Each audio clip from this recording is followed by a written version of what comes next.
So my recent trip to Namibia was a focused birding trip targeting Namibian specials. I want to explain how this kind of trip works so you understand when I start talking about the birds. It was organized by birding tour guide Etienne Murray, who's also co-founder with me in Learn the Birds. Etienne arranges these singularly focused trips to destinations around southern Africa, especially Mozambique and Namibia and the Northern Cape. They're characterized by all-day birding with little or no time for anything else.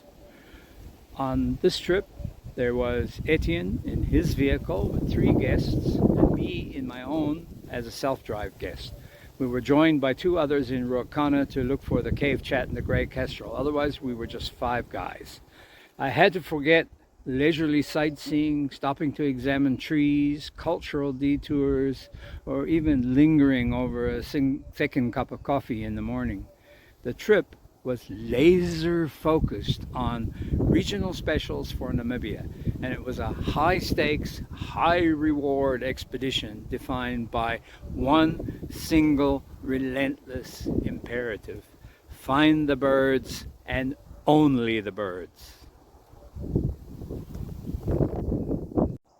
For us participants, this wasn't a traditional touring vacation with birding just as an activity. The trip and the birding were one inseparable thing that consumed every waking moment with an intensity that bordered on obsessive.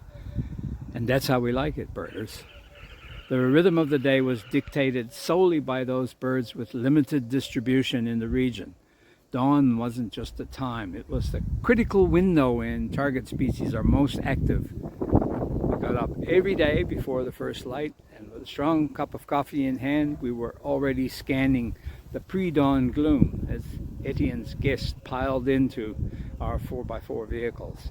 Every morning we would generally drive to the first stakeout, at times a remote mountain slope or an endemic or local special, a specific coastal marsh or localized species, or a quick run to a colony of bee eaters. Time was measured not in hours, but in the sighting of lifers. And every day brought new lifers to the team. And in the evening, there was much toasting and slapping of hands while enjoying a Windhoek beer from the ice-filled cooler. I mean, we were 5 guys after all. Singular focus was this trip's defining characteristic and its greatest appeal for those of us who made it. We all signed up knowing that we were sacrificing all other travel experiences for the singular, profound joy of connecting with the region's rarest or most difficult to locate birds. It wasn't about relaxation, it was about pursuit, something that's innate in the human genome. And in this world of feathered obsession, the birds, and only the birds, commanded the day, the night, and the very soul of the journey. With respect to James Hetfield, nothing else matters.